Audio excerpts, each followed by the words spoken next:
যাদের হাতে যায় ক্ষমতা দেশ যেন বাপের ভিটা রাখতে চেয়ার শুরু করে বিদেশিদের পাচাটা যাদের হাতে যায় ক্ষমতা দেশ যেন বাপের ভিটা রাখতে চেয়ার শুরু করে বিদেশিদের পাচাটা বিদেশিদের কথা মতো চালায় তারা নিজের দেশ বিদেশিদের কথা মতো চালায় তারা নিজের দেশ দেখতে দেখতে গোল্লায় গেল আমার সোনার বাংলাদেশ একে একে শেষ করেছি সবার দেখা হইল শেষ একে একে শেষ করেছি সবার দেখা হইল শেষ দেখতে দেখতে গোল্লায় গেল বলেন দেখতে দেখতে গোল্লায় গেল আমার দেখতে দেখতে গোল্লায় গেল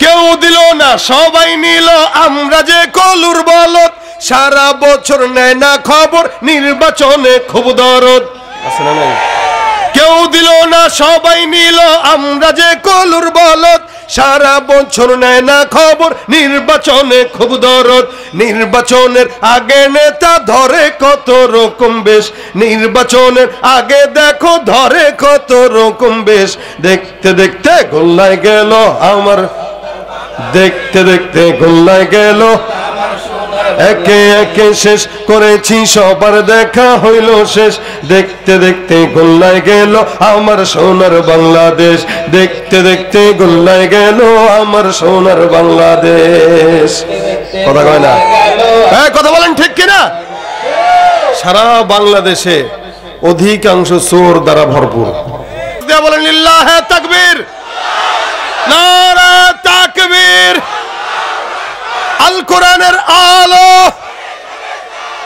ঘরে ঘরে জালো লিল্লাহে তাকবীর এটা শেষ ম্যাচ থাকবে তো ইনশাআল্লাহ বলেন তো এখানে আমরা যারা আছি আমাদের পরিচয় আমরা কি বলেন সবাই আমরা কি মুসলমান মুসলমান হিসেবে যতগুলো মানুষ আছেন একটু আমাকে বলেন তো একজন মানুষ এখানে কেউ বলতে পারবেন যে আমার কোন জিন্দেগিতে গুনাহ হয় নাই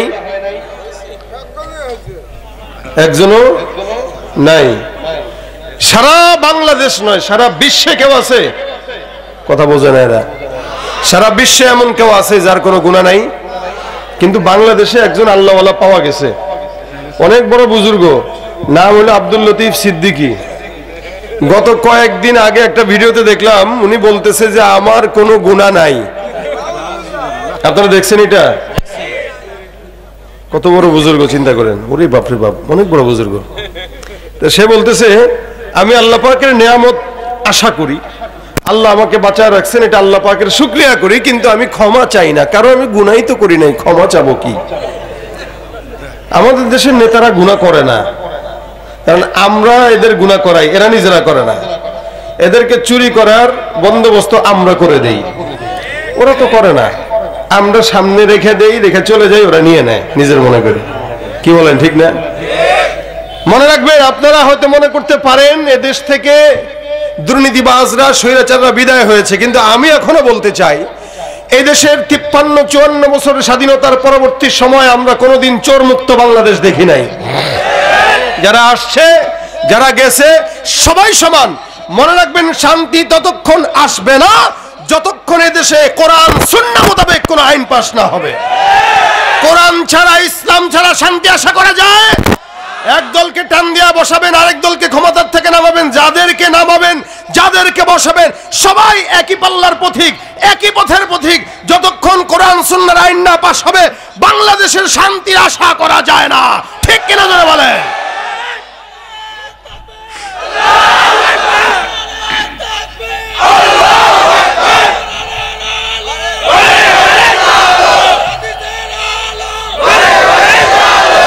অলিদের এই ভূমিতে বিপ্লবেরই মশাল জ্বালা অলিদের এই ভূমিতে বিপ্লবেরই মশাল জ্বালা ছুটে আয় শাহজালালের নির্ভীক সৈনিকেরা খতম কর নাস্তিকদের চালা চামুন্ডা গোলাম শাহজালালের স্বপ্ন ছিল আল কোরআনের জ্বলবে আলো, সেই আলো ছড়িয়ে দিতে, সেই আলো ছড়িয়ে দিতে বিপ্লবেরই মশাল জ্বালা।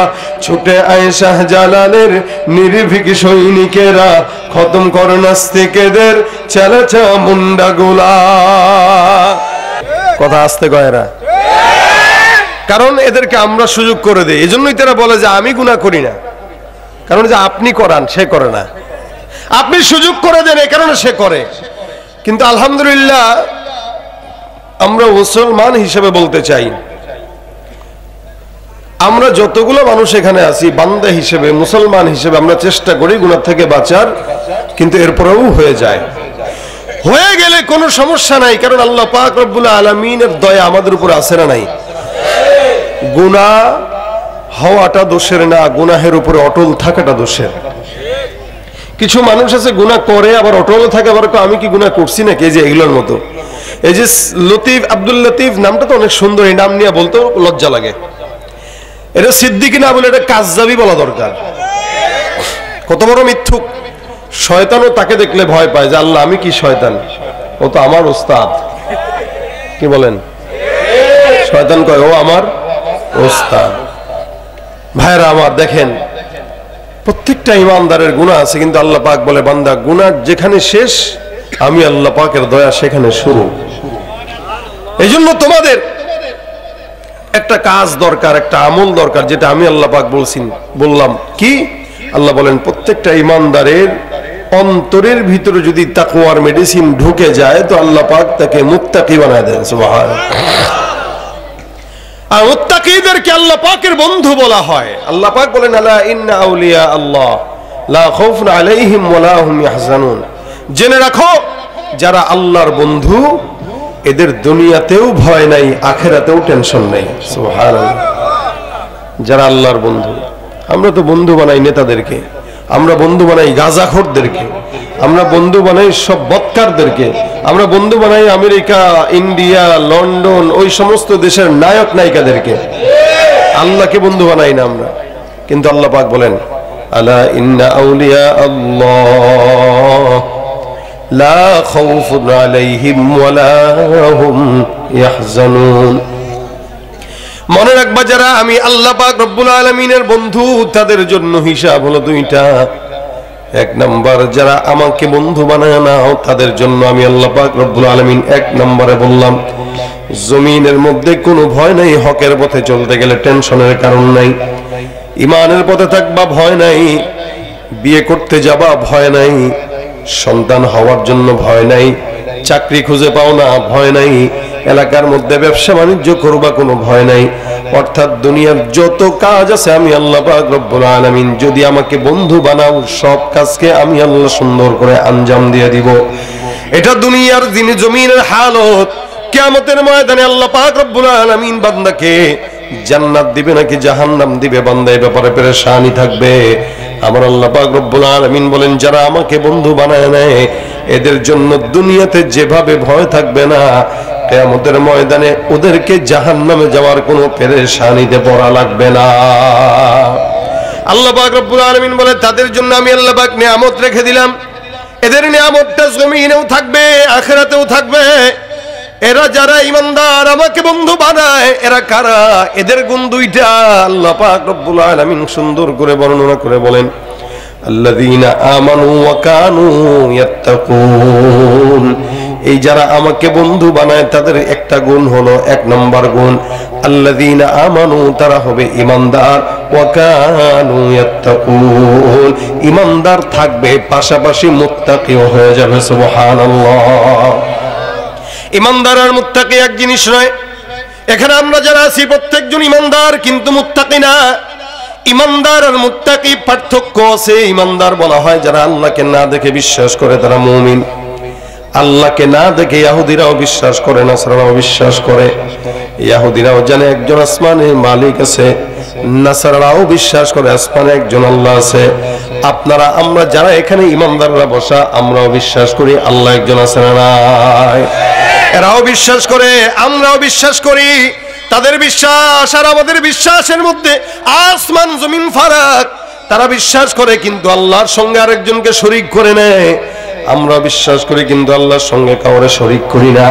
এই কারণে আমার আল্লাহ পাক রব্বুল আলামিন বলেন, আল্লাহ পাক রব্বুল আলামিন স্পষ্ট বান্দাকে জানায় দিয়া বলেন, এ মুসলমান, তোমাদের মধ্যে তাদের মধ্যে পার্থক্য কোন জায়গায় তোমরা শুনে নাও।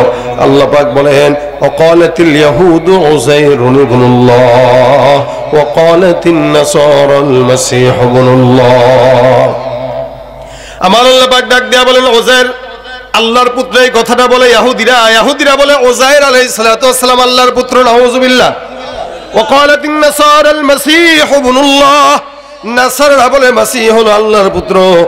একদল একজনকে আল্লাহর পুত্র বানায়, আরেক দল আরেকজনকে আল্লাহর পুত্র বানায়।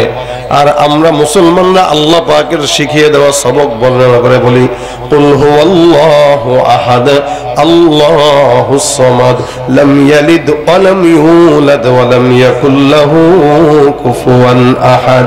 আমার আল্লাহ পাক রব্বুল আলামিন বান্দাকে জানায় দেয়, বান্দা বলো তিনি হলেন আল্লাহ, যিনি আল্লাহ, তিনি একক। আল্লাহ পাক রব্বুল আলামিনের প্রত্যেকটা বান্দাকে এই কথার স্বীকারোক্তি আল্লাহ দিয়া দিলেন। আসমান জমিন উল্টে যাবে, তবু ঈমানদাররা একটা কথার উপর অটল থাকবে, সেটা কি? লা ইলাহা ইল্লাল্লাহ, আল্লাহ ছাড়া দ্বিতীয় কোনো মাবুদ আছে নাকি? জোরে বলেন তো। তুমি মিটাও সকল চাওয়া, দুদিন আগে পরে তোমার কাছেই সকল পাওয়া, সবই তোমার তরে। তোমার পথে চললে সবাই, তোমার পথে চললে সবাই আসবে যে সুদিন, তোমার দয়ায় পূর্ণ আমার সারা নিশিদিন। কার দয়া? আল্লাহ কয়জন? একজন না দুইজন? জোরে বলেন কয়জন? আরো আওয়াজ দিয়ে এখন কয়জন? যেগুলা বলে না এগুলা ওই কাতারের। আল্লাহ কয়জন? এই কথাটা বলতে কষ্ট হয়, কথা কয় না, কষ্ট হয় না। নেতার পক্ষে স্লোগান দিতে তো কষ্ট হয় না আপনাদের, কিন্তু আল্লাহ একজন, এটা বলতে কষ্ট হইতেছে। আবার বলেন আল্লাহ কয়জন? আমার আল্লাহ পাক রব্বুল আলামিন বান্দাকে এত মহব্বত করলেন, জমিনের মধ্যে আল্লাহ পাক একজনই একাই যথেষ্ট সারা দুনিয়ার বান্দাকে পরিচালনা করার জন্য। এই কথা যারা বিশ্বাস করে না তারা বলে আল্লাহর সঙ্গে আবার অন্য আছে। এই কথা যারা বিশ্বাস করে না তারা বলে আল্লাহ আছে, আবার গাছও আছে, আল্লাহ আছে, সূর্য আছে। যার কারণে সূর্যের পূজা করে, গাছের পূজা করে, চন্দ্রের পূজা করে। সারা জিন্দগি ভর যদি কেউ মূর্তির পূজা করে, বলেন তো মূর্তি কথা বলতে পারবে? বহু আগের জামানার ঘটনা, এক মাজুসি বারবার মূর্তিকে সামনে নিয়ে খালি বলে সনম সনম সনম সনম, বারবার মূর্তিকে সামনে নিয়ে এই শব্দটা উচ্চারণ করে, কিন্তু মূর্তি কথা বলতে পারে না। কেমনে কথা বলবে? লা ইয়াদুররু ওয়া লা ইয়ানফা ওয়া লা ইয়ানতিকু ওয়া লা ইয়াকুল। এদের খাওয়ার কোনো অবস্থা নাই, এরা কথাও বলতে জানে না, উপকার করতে জানে না, ক্ষতিও করতে জানে না। কেমনে জানবে? যেই বান্দা তার পূজা করে সেই বান্দাই তার মালিককে বানায় নেয়। আর আমরা যারা ইবাদত করি আমরা তাকে বানাই নাই, তিনি সব বানাইছেন, ঠিক কিনা? বারবার মূর্তিকে সামনে নিয়ে বলে সনম সনম সনম সনম সনম। 80 বছর পর্যন্ত ডাকে, জবাব দেয় না। 80 বছর পর একদিন হঠাৎ করে জবান দিয়ে ভুল কমে বের হয় সমাদ। আমার আল্লাহ আসমান থেকে ডাক দিয়ে বলে লাব্বাইকা ইয়া আব্দি, হে আমার বান্দা, হে আমার গোলাম, এত বছর পর্যন্ত তুই আমাকে ডাকিস নাই, মূর্তিকে সামনে নিয়ে বারবার তুই সনম সনম বললি। 80 বছর পরে আমি আল্লাহকে একবার তুই ডাকলি, বান্দা বল, আমি আল্লাহ তোর জবাব দেওয়ার জন্য তোর কাছে হাজির। আমার আল্লাহ পাক রব্বুল আলামিন বান্দাকে দেখেন, বান্দার দিলের হালত আল্লাহ পাক রব্বুল আলামিন বুঝেন। এ মুসলমান নবীর উম্মত, এই কারণে আল্লাহ পাক রব্বুল আলামিন বান্দাকে সবক শিখাই দিয়েছেন, আমি তো একজনই, আমার সঙ্গে শিরিক যারা করবে এরা সবচেয়ে বড় জালিম। ইন্নাশ শিরকা লাযুলমুন আযীম, সবচেয়ে বড় গুনাহ হলো শিরিকের গুনাহ। নবী করিম সাল্লাল্লাহু আলাইহি ওয়াসাল্লাম বলেন, এই শিরিকটা কিয়ামতের ময়দানে জুলুম হয়ে প্রকাশ পাবে। আয-যুলুমু যুলুমাতু ইয়াউমাল কিয়ামা, একদম অন্ধকার হয়ে এটা প্রকাশ পেয়ে যাবে। মুসলমান নবীর উম্মত খুব বুঝবেন, সবচেয়ে বড় জুলুম হলো শিরকের জুলুম। আমরা আল্লাহকে মানি কিন্তু শিরক করি না। আর ইহুদি নাসারা আল্লাহকেও বিশ্বাস করে, আল্লাহর সঙ্গে অন্য কাউকে শরীক করে। তার মানে বোঝা গেল তাদের ঈমান আর আমাদের ঈমান এক নয়। তারা আল্লাহকেও মানে, অন্যকেও মানে, আমরা আল্লাহকেই মানি আর কাউকে এ ভাইরা আমার। এই জন্য আল্লাহ পাক রব্বুল আলামিন ইমানদারদেরকে গুণ দিলেন। ইমানদারের গুণ হবে তাকওয়ার গুণ, ইমানদারও হবে তাকওয়াও হবে, মুত্তাকিও হবে। শুধু ইমানদার যাদেরকে বলা হয় তারা ইমানদার, কিন্তু মুত্তাকি না। আর ইমানদার মুত্তাকি যারা, এরাই আল্লাহর বন্ধু। আল্লাহর বন্ধু হতে হলে দুইটা গুণ দরকার, এক নাম্বার ঈমান, দুই নাম্বার তাকওয়া। বলেন, এক নাম্বার কি? ঈমান, দুই নাম্বার কি? তাকওয়া। এই দুইটা গুণ কোন বান্দার ভিতরে থাকবে, সে আল্লাহর বন্ধু। জমিনের মধ্যে আল্লাহকে বন্ধু বানাইলে বান্দার লাভ আছে না লস আছে? লাভ আছে। অনেক নেতাদেরকে বন্ধু বানায় দেখছেন, ফায়দা হয় নাই। অনেক পীরদেরকে বন্ধু বানায় দেখছেন, ফায়দা হয় নাই। 16টা বছর নেতাদের পাঁচটা গোলামি করছেন, কিন্তু যাওয়ার সময় হেলিকপ্টারে আপনার জায়গা কিন্তু ওই জায়গায় হয় নাই। যাওয়ার সময় বলেও যায় নাই, নিয়েও যায় নাই, কইও যায় নাই। দূর থেকে খালি কথা বলে জনগণের সান্ত্বনা দিয়ে রাখতেছে।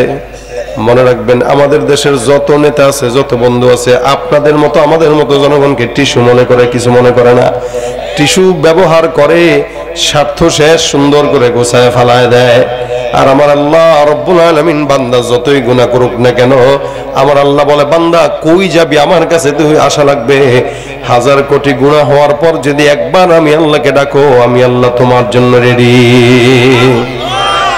এটাই হলো আল্লাহ পাক রব্বুল আলামিনের মতো পবিত্র আল্লাহ পাকের বন্ধুত্বের হালতটাই এরকম হয়ে গেছে। বান্দা আল্লাহকে বন্ধু বানাবে, আল্লাহ পাক বান্দার জন্য সবকিছু ফেদা করে দিবে।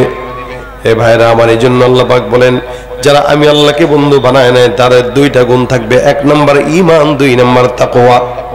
যেমন নাকি বন্ধু বানিয়েছেন ইব্রাহিম পয়গম্বর। ইব্রাহিম নবী বন্ধু বানায় আল্লাহ পাক রব্বুল আলামিনের প্রেমে সব উজাড় করে দিয়েছেন।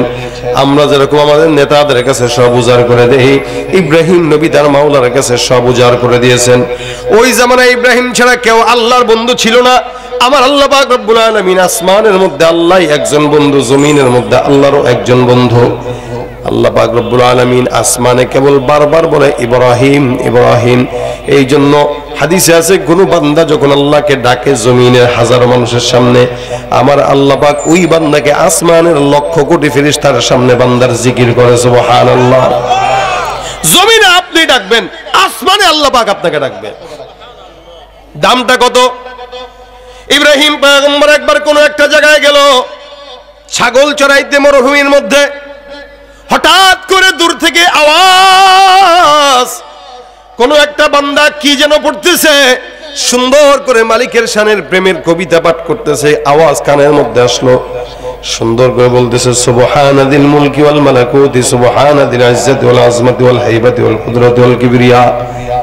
এমন চমৎকার শব্দমালা দিয়া কবিতা একটা কোন জায়গা থেকে যেন আওয়াজ আসতেছে। ইব্রাহিম নবী ডানে তাকায়, বামে তাকায়, কি ব্যাপার, এমন সুন্দর আওয়াজ জীবনে কোনোদিন শুনি নাই। এরকম কবিতা কে যেন আমার জন্য পাঠ করতেছে, একটু দেখা দরকার। আল্লাহর বান্দা ইব্রাহিম পয়গম্বর সুন্দর করে খুঁজতে খুঁজতে খুঁজতে খুঁজতে তাকায়, দেখে গাছের নিচে চমৎকার সুন্দর একটা যুবক বসে বসে তসবিহ নিয়ে সুন্দর করে মাওলার জিকিরের তেলাওয়াত করে, আর আল্লাহর নামে সুন্দর করে কবিতা বানায় বানায় পড়ে। এই যে আমরা যেরকম আল্লাহর নামে হামদে বাড়ি তালা পাঠ করি, ভালো লাগে না খারাপ লাগে?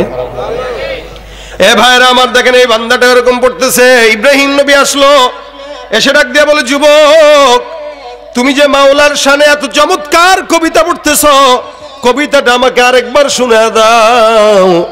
আমার কানের মধ্যে কবিতাটা অনেক বেশি মজার লাগতেছে। তুমি আমার মাওলার রবের কালেমাটা আমার সুন্দর করে আরেকবার শুনে দাও, এই কবিতাটা আরেকবার শোনাও।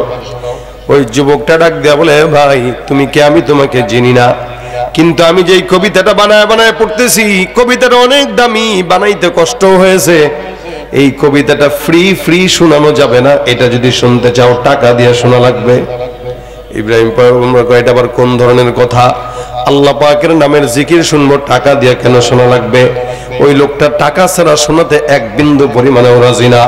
ইব্রাহিম পয়গম্বর ডাক দেয়া কয়, ভাই আমার পকেটে তো টাকা নাই, দিরহাম নাই, দিনারও নাই, আল্লাহর রাস্তায় তুমি মাওলার সন্তুষ্টির জন্য আমাকে শোনাও। লোকটা ডাক দেয়া বলে, না না। ইব্রাহিম পয়গম্বর ডানে তাকায় বামে তাকায় চিন্তা করে আর বলে, যুবক আমার কাছে দেওয়ার মতো সম্পদ অর্থ করে আমার পকেটের মধ্যে নাই, তবে হ্যাঁ ছাগলগুলো যে চড়াইতে আসলাম, ওই যে বিকার তাকায় দেখো মরুভূমির মাঝখানে, এই ছাগলের পাল থেকে অর্ধেক ছাগলের পাল আমি তোমাকে হাদিয়া দিয়া দিলাম, বিনিময়ে তুমি আমার মাওলার নাম শোনায় দাও। আমার আল্লাহ পাক রব্বুল আলামিনের নাম শোনানোর জন্য অর্ধেক ছাগলের পাল হাদিয়া দিয়া দেয়। এবার সুন্দর করে যুবকটা শোনা দেয়, সুবহানাদিল মুলকি ওয়াল মালাকুত, সুবহানাদিল ইজ্জতি ওয়াল আজমতি ওয়াল হাইবাতি ওয়াল কুদরতি ওয়াল কিবরিয়া ওয়াল জাবারুত। চমৎকার করে যখন শোনা দেয়, এবার ইব্রাহিম পয়গম্বর হারে কানের মধ্যে এত মজা লেগে আছে, কানের মজাটা যায় না বাইরে। আল্লাহর রাস্তে গানটা আবার আরেকবার শোনায় দাও, কবিতাটা আরেকবার শোনায় দাও। যুবক ডাক দিয়া বলে, একবার শুনছেন, কিছু দিয়েছেন, যার কারণে আমি শুনাইলাম, এখন যদি আবার শুনতে চান আবারও কিছু দেওয়া লাগবে।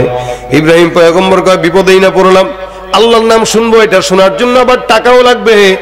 লোকটা কয়, হ্যাঁ টাকা লাগবে, কারণ আপনি আপনার মালিকরে কতটুকু মহব্বত করেন, যদি মহব্বত করেন তাহলে আপনার কাছে টাকা পয়সা কিছুই মনে হবে না, আর মহব্বত যদি করেন না করেন তাহলে টাকা পয়সাকে বড় মনে হবে। ইব্রাহিম নবী ডাক দেয়া কয়, যাও যাও, বকরির পাল যতগুলো বাকি ছাগলগুলো আছে, এই সমস্ত পালগুলো আমি তোমার জন্য আল্লাহ পাক রব্বুল আলামিনের নাম শুনতে দিয়ে দিলাম। আবার অর্ধেক পাল দিয়ে দেওয়া হয়। যুবক ডাক দিয়া বলে, আবার শোনায় দিলাম। এবার ইব্রাহিম পয়গম্বরের ছাগলও নাই, টাকাও নাই, কিচ্ছু নাই। পাশে বসে বলে, ভাই এবার আপনি আপনার মতন গুনগুন করে পড়েন, আমি শুনবো পাশ থেকে। লোকটা কয়, না না, যতক্ষণ থাকবা শোনানো হবে না, শুনতে যদি যাও টাকা দেওয়া লাগবে। আপনাদেরকে কেউ যদি বলে, ও ভাই আল্লাহর নামের কবিতা একটা শোনাই দেবো, গান শোনাই দিব, আমার 10টা টাকা দেন, আপনি কবেন, বেটা তোর কাছে শোনা লাগে কে, আমি নিজেই তো নিজে আল্লাহর নামের কবিতা বলতে পারি। এ মুসলমান, কত বড় বন্ধু হলে পরে ইব্রাহিম পয়গম্বর মালিকের নাম শোনানোর জন্য অর্ধেক ছাগল নয়, সম্পূর্ণ ছাগলের পাল দান করে দিতে পারে। এজন্যই বলা হয় খলিল। খলিল কি? আল্লাহকে বন্ধু বানায় যে সে খলিলুল্লাহ। আর আমাদের রাসূল সাল্লাল্লাহু আলাইহি ওয়াসাল্লাম ছিলেন হাবিবুল্লাহ, কারণ ইব্রাহিম নবী আল্লাহকে বন্ধু বানাইছে, আর আমার আল্লাহ স্বয়ং আমাদের নবীকে বন্ধু বানাইছে।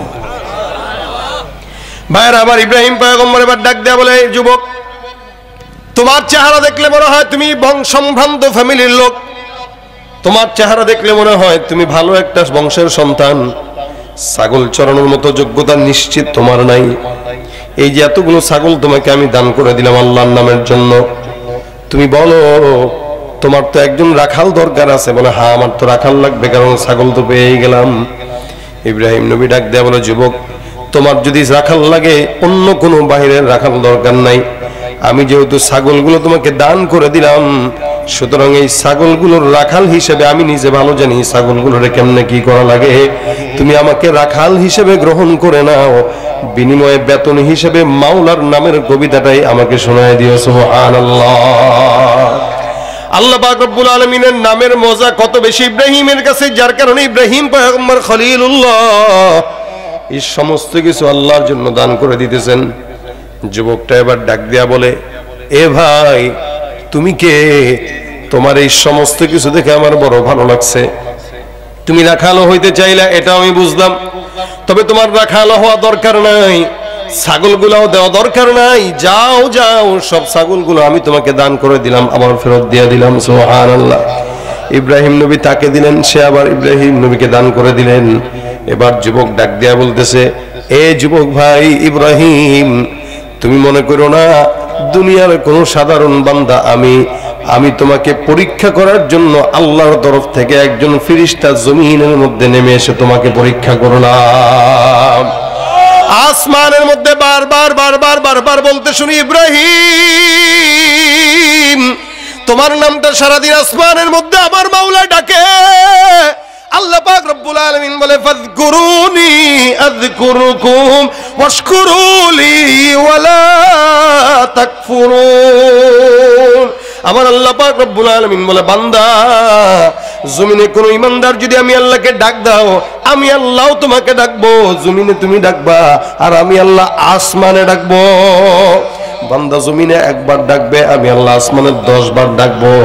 আসমানে কারো দিন কেবল ইব্রাহিম ইব্রাহিম পয়গম্বরের জিকির হয়, যার কারণে আমরা চিন্তা করলাম কোন ইব্রাহিম এত বান্দার পাগল আমার আল্লাহ পাক কেমনে হইল। আজকে পরীক্ষা করতে আসার পরে বুঝলাম তোমার মতো পাগলকে আল্লাহ ভালোবাসবে না তো কোন পাগলকে ভালোবাসবে। তুমি যেই মাওলার নাম শোনার জন্য ছাগল সব দিয়া দিতে পারো, ওই আল্লাহর জন্য তো জীবনও দিতে পারো। বোঝা গেল এই জমিনের মধ্যে তুমি ইব্রাহিমের মতো আল্লাহর বন্ধু আর কেউ নাই। কত বড় বন্ধু আর কত বড় বিশ্বাস মালিকের উপর থাকে ইব্রাহিমের। ইব্রাহিম নবীকে যখন আগুনের গর্তের মধ্যে ফেলে, অগ্নিকুণ্ডে, কে ফেলছিল জানেন আপনারা? কথা কয় না? নমরুদ। নমরুদ যখন ফেলবে, ইব্রাহিম নবী ওখানে পড়বে, খুব বিপদ না? আগুনে পড়বে তো বিপদ তো অনেক। এখন দাঁড়াইছে, মাত্র ফেলবে, এই সময় ফেরেশতা জিবরাইল আসছেন। এসে ডাক দেয়া কয়, হুজুর সহযোগিতা লাগবে। কয় কিসের সহযোগিতা? কয় যে আগুনে পড়বেন, একটু তো সহযোগিতা দরকার। আপনার কি কি লাগবে একটু বলেন। ইব্রাহিম নবীকে সহযোগিতা লাগবে, তা তুই আসছিস কেন? আল্লাহ কই? আল্লাহ তো আছে। আল্লাহ থাকতে তোর কাছে আবার কিসের সহযোগিতা? সুবহানাল্লাহ। ইব্রাহিম নবী আগুনে পড়তেছেন। বিপদে পড়লে তো মানুষ যে কোনো জিনিস ধরে বাঁচার চেষ্টা করে। যেখানে আগুনে পড়বেন সেখানে ইব্রাহিম নবী বলতেছেন, মাওলায় যদি বেঁচে থাকে তোর মতো ফেরেশতা জিবরাইলের কাছে আমার কিছু চাওয়ার নাই। ভাগ তাকে যায় বল আপনার বান্দা ইব্রাহিম আপনার প্রেমে আপনার দয়ার অপেক্ষায় বসে আছে। সুবহানাল্লাহ। ইব্রাহিম নবী আগুনে পড়বেন, মাওলা কি দেখে কি দেখে না? কথা কয় না? আচ্ছা, আল্লাহ পাক তো দেখতেছেন। ইব্রাহিম নবী আগুনে পড়বেন, সব তৈয়ার, এত বিশাল বড় আগুন, ওই জায়গায় মাত্র ফেলবেন। ইব্রাহিম নবী তখনও ঘাবড়ান নাই। ফেরেশতা আল্লাহর তরফ থেকে আসছে সহযোগিতার জন্য, উনি সহযোগিতাও নেয় নাই। জিবরাইল ডাক দেয়া বলে, ইব্রাহিম কি করলে আপনি সহযোগিতা নেবেন? বলে আমি যার বান্দা, যারে আমি মহব্বত করি তারে ক। কারণ সব কথা মুখে বলা লাগে না, কিছু জিনিস চোখ দেখলেই বোঝা যায়। আসমানের দিকে তাকায় তাকায় ইব্রাহিম পয়গম্বর তাকায় রইছে আর মনে মনে ভাবতেছে, মালিক তোমার সহযোগিতার অপেক্ষায় আমি ইব্রাহিম পয়গম্বর। সব কথা মুখে বলা লাগে না, ভালোবাসা থাকলে একে অপরের চক্ষু দেখলেই বোঝা যায়, ঠিক কিনা? ভাইরা আমার খুব বুঝবেন, আল্লাহ পাক রব্বুল আলামিন পয়গম্বর ইব্রাহিমের হালত বুঝে ইব্রাহিম নবী ওই জায়গায় পড়বেন। আমার আল্লাহ ডাক দিয়ে বলে, আগুন আমার বন্ধু ইব্রাহিম তোমার ভিতরে ঢুকবে। আমি আল্লাহ পাক রব্বুল আলামিন আদেশ দিলাম, ইয়া নারু কুনি বারদাও ওয়া সালামান আলা ইব্রাহিম। হে আগুন, আমি আল্লাহ আদেশ দিলাম ইব্রাহিম পয়গম্বর, তার কাছে জিবরাইল গেছে, সে সহযোগিতা নেয় নাই, তোমার কাছে আসতেছে। ইব্রাহিম কিন্তু আমার দোস্ত, মনে রাখিস। আগুন বলেন তো, আগুনটাও আল্লাহর হুকুম মানে কি মানে না? মানে কি মানে না? এই দুনিয়ার যা কিছু আছে সব হুকুম মানে কার? আল্লাহর। আগুনটা ডাক দেয়া কয়, মালিক গো, আমার কাজ হলো বান্দাকে পুড়ায় দেওয়া, যেখানেই যা দেখবো জ্বালায় দিব, সবকিছু করে শেষ করে দিব। কিন্তু তুমি মালিকের আদেশে তুমি যখন আমাকে বললা তোমার বন্ধু আমার কাছে আসবে, মালিক গো তুমি যেমন কুদরতওয়ালা রব, তোমার মেহমানকে সেভাবেই কুদরতওয়ালা ভাবে আমি আপ্যায়ন করবো। সুবহানাল্লাহ। আমার আল্লাহ বলে, আগুন তুমি আজকের জন্য, এখন থেকে ইব্রাহিম যতদিন থাকবে ততদিনের জন্য শান্তিপূর্ণ বিছানায় রূপান্তরিত হয়ে যাও। দেগানে খাস আল্লাহ মুল গুয়ুব দরজাহাজা নে জাওয়াসিসুল কুলুব জমি সরশব এ পিরাহন শনিদি চেরা দরজা হেকিন আনশ নদীদি। সব চাইতে ভালো বন্ধু কে? জোরে জোরে কে? মায়ের গর্ভ থেকে নিয়ে এখন পর্যন্ত জয় করতেছেন যেই মালিক, সে আল্লাহ পাক রব্বুল আলামিন প্রতিনিয়ত বান্দাকে দয়া করে যায়, এখনো পর্যন্ত দয়া করতেছে, ভবিষ্যতেও করবে কি করবে না? আল্লাহ পাক বান্দাকে প্রতিনিয়ত দয়া করে। মায়ের গর্ভ থেকে নিয়ে গর্ভের পর থেকে জন্মগ্রহণ পর থেকে নিয়ে আজও পর্যন্ত দয়া করে বলেন তো, কোনো বান্দা যদি কোনো জায়গায় চাকরি করে, ওই বান্দাটা চাকরিতে 30 দিনের মধ্যে 10 দিন যদি চাকরি না করে বেতন থাকে না কাটা হয়? এ মুসলমান, আমরা চাকরি করি কার বলে? আল্লাহর। আল্লাহ বলছেন মা খালাকতুল জিন্না ওয়াল ইনসা ইল্লা লিয়াবুদুন, তোমাদেরকে আমার দাসত্বের জন্য বানাইলাম। এখন আল্লাহর দাসত্ব মানে আল্লাহর কাজ আছে কিছু, নামাজ পড়া এটা আল্লাহর তরফ থেকে কাজ, আল্লাহ পাক রব্বুল আলামিনের হুকুম মানে আল্লাহর তরফ থেকে কাজ।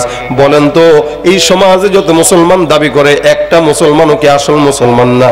একটা মুসলমানের ভিতরে নামাজ ঠিক মতো পড়া হয় না। মুসলমানদের ভিতরে অধিকাংশ মুসলমান ঠিক মতো রোজাও রাখে না, অধিকাংশ মুসলমান পর্দা করে না। মুসলমান দাবি করে কিন্তু আল্লাহ পাক যে হুকুমগুলো দিয়েছেন, দায়িত্ববোধগুলো দিয়েছেন, সেগুলো মানে না। আমার আল্লাহ পাক রব্বুল আলামিন চাইলে আপনাকে আমাকে বেতন কেটে দিতে পারতো কি পারতো না? বেতন কি? যে নিয়ামত। তুমি ফজর পড়বা না তো নিয়ামত কেটে দিলাম, ফজরের পরে সকালের নাস্তা করতে পারবা না। আল্লাহ যদি চাইতো এটা পারতো। দুপুরবেলা খাবার খাইতে পারবা না, বিকেল বেলা নাস্তা করতে পারবা না, রাত্রেবেলা খাবার খাইতে পারবা না, যতক্ষণ 5 ওয়াক্ত নামাজ ঠিক মতো না হবে তোমার নিয়ামত কেটে দিলাম। চাইলে পারতো কি পারতো না? পারতো। কিন্তু যে যত বড় বেঈমান, যে যত বড় শয়তান, আল্লাহ পাক তাকে তত বেশি নিয়ামত দেয়। দেখবেন আমাদের দেশের চোর বাটপার গুলো ভালো থাকে বেশি, বদমাশ গুলো ভালো থাকে বেশি, আর ইমানদাররা রিকশা চালায় খায়। এটার মানে এটা মনে করেন না যে আল্লাহ আপনাকে মহব্বত করে না, মহব্বত করে। রাসূল বলেন দুনিয়া সিজনুল মুমিন ওয়া জান্নাতুল কাফির। নাস্তিক মুরতাদ বেঈমানদের জন্য দুনিয়াটা জান্নাত, আর ইমানদারদের জন্য দুনিয়াটা জাহান্নামের মতো। অর্থাৎ বিপদ আপদ এই দুনিয়াতেই আসবে, এখান থেকে যাওয়ার পরে নিয়ামত আছে না নাই? পুরস্কার আছে না নাই?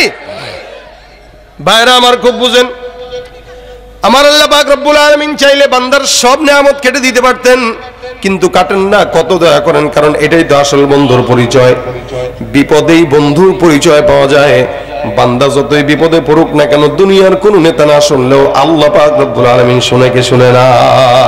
শিশুকালে মায়ের দুধে বাঁচাও খোদা প্রাণ, মায়ের স্নেহে বেড়ে উঠি তোমার অবদান, বন্ধু হয়ে ভালোবাসা, বন্ধু হয়ে ভালোবাসা ছড়াও জগতময়, তোমার মতো প্রিয় বন্ধু যার হৃদয়ে রয়, তার কি আর থাকতে পারে, তার কি আর থাকতে পারে চিন্তা মৃত্যুর ভয়, তোমার মতো প্রিয় বন্ধু যার হৃদয়ে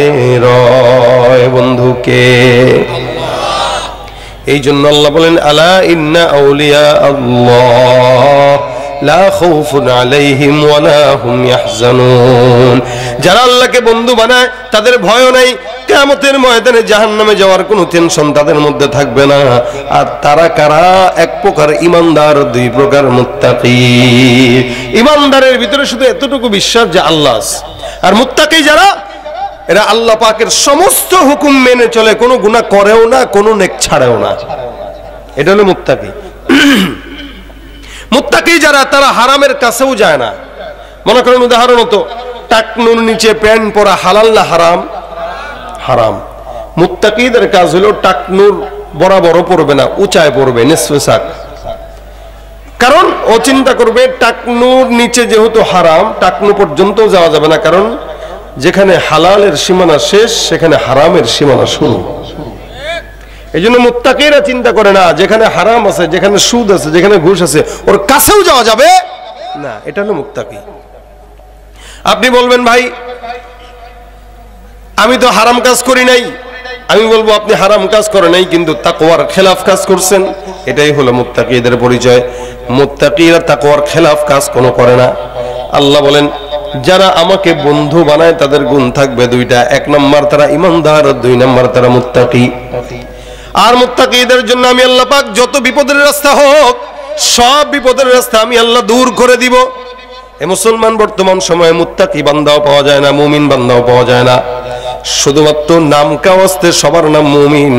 ফজরের নামাজে দেখবেন এতগুলা মানুষ তো দূরের কথা 5 জনও জামাতে পাওয়া যাবে না, ঠিক কিনা? নামাজ পড়ে না ইমানদার দাবি করে, নামাজ পড়ে না, সুন্নত মানে না, আল্লাহ পাকের দ্বীন মানে না, দান সদকা করে না, ভালো কোনো কাজেও যায় না, আবার মুমিন দাবি করে। আল্লাহ বলেন ওয়ামিনান নাসি মান ইয়াকুলু আমান্না বিল্লাহি ওয়া বিল ইয়াউমিল আখিরি ওয়া মা হুম বিমুমিনিন। মানুষের মধ্যে একদল থাকবে যারা নিজেরা নিজেদেরকে মুমিন দাবি করবে।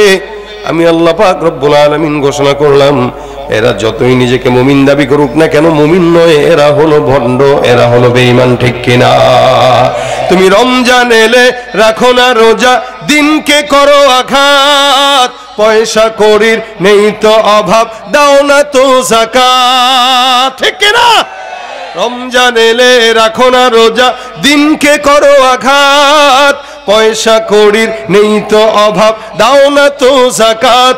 তুমি ইমানদারির বড়াই করো, নেই তোমার ইমান, তুমি ইমানদারির বড়াই করো, নেই তোমার ইমান। তুমি কেমন মুসলমান, তুমি কেমন মুসলমান? নামাজের সাথে নাই পরিচয়, মানো না কোরআন, নামাজের সাথে নাই পরিচয়, মানো না কোরআন। তুমি কেমন মুসলমান, তুমি কেমন মুসলমান? কথা কয় না? আছে না নাই?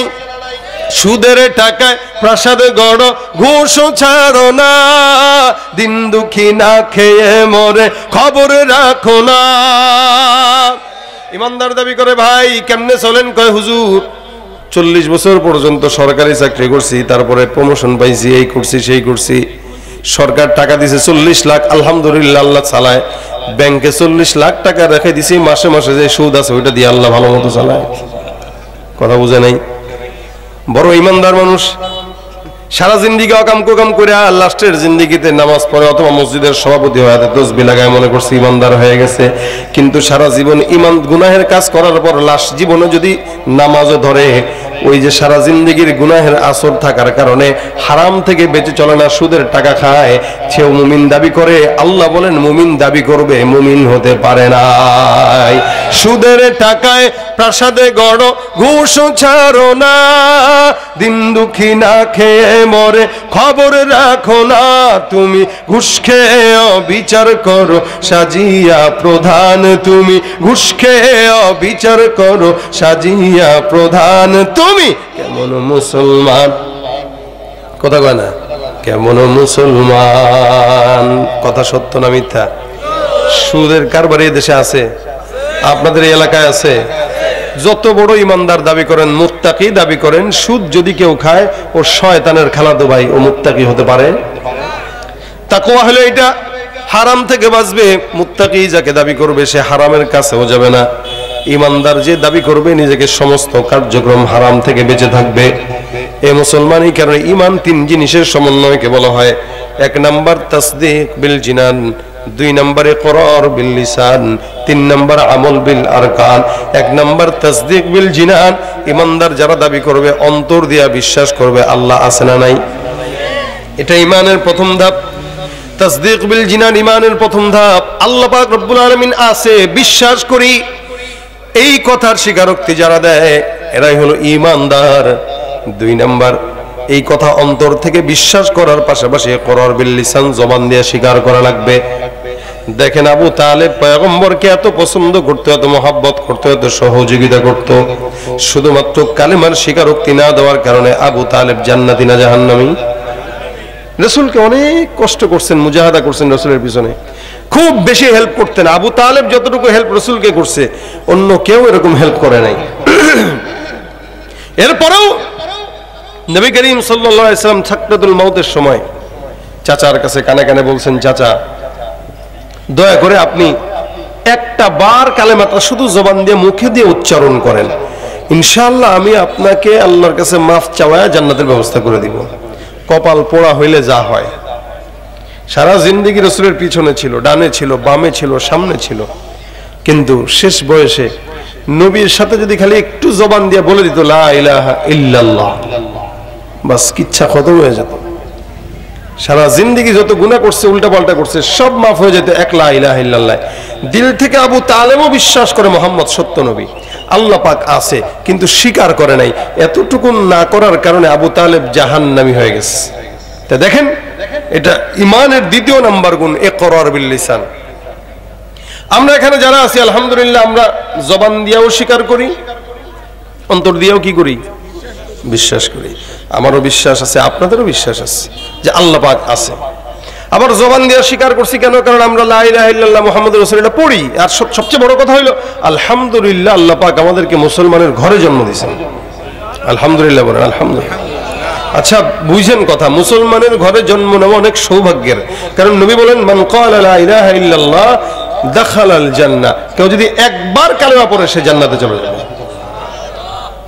কিন্তু একটা খ্রিস্টানের ছেলে, একটা ইহুদির সন্তান, একটা নাসারার সন্তান, একটা হিন্দুর সন্তান, ভাই মুসলমানের ঘরে জন্ম নিলেই জান্নাত। কারণ সে কালেমা পড়ছে, একদিন না একদিন যাবে, মার খেয়ে যাক, পিটান খেয়ে যাক, যা খেয়ে যাক। কিন্তু যে খ্রিস্টানের ঘরে জন্মগ্রহণ করছে আজীবনের জন্য জাহান্নাম। যে ইহুদির ঘরে আসছে আজীবনের জন্য জাহান্নাম, কারণ সে ইহুদি, সে নাসারা, সে খ্রিস্টান, সে মুশরিক। আর ইহুদি নাসারার ঘর থেকে জন্ম নিয়ে মুসলমান হওয়া বহুত কঠিন, এত সোজা না। 1000-এর মধ্যে একজন পারে। ইহুদি নাসারার ঘর থেকে জন্ম নিয়ে মুসলমানের নিয়ামত পাওয়া, ইসলামের নিয়ামত পাওয়া, কালেমার নিয়ামত পাওয়া অনেক কঠিন, এটা আমাদের সোজা না। এই জন্য নমুসলিম যারা হয় এদের সম্মান আল্লাহর কাছে অনেক বেশি থাকে, কারণ এদের জাত ধর্ম সব বাদ দিয়ে তারপরে ইসলামের খাতায় আসছে। আপনি পারলে যায়েন তো এলাকার থেকে অন্য জায়গায় হিজরত করে, এক এলাকা থেকে আরেক এলাকায় গেলেই খারাপ লাগে। সেখানে নিজের ধর্ম, মা বাবা ভাই বোন সব বাদ দিয়া মুসলমান হওয়া চারটিখানি কথা না। কিন্তু আল্লাহ পাক আমাদেরকে দয়া করছে। কখনো কি বলা লাগছে যে আল্লাহ আপনি আমাদেরকে মুসলমান বানান? বলি নাই, কিন্তু আল্লাহ বানাইছে। আল্লাহ পাক না বানাইলে কি করতেন আপনারা বলেন? কি কি ছিল করার, আমাদের কি বলার ছিল? আমাদের ছোটবেলা থেকে দেখতাম যে মা বাবারা পূজা করে, আমাদেরও করা লাগতো। কিন্তু আলহামদুলিল্লাহ ছোটবেলা থেকে দেখি মা বাবা নামাজ পড়ে।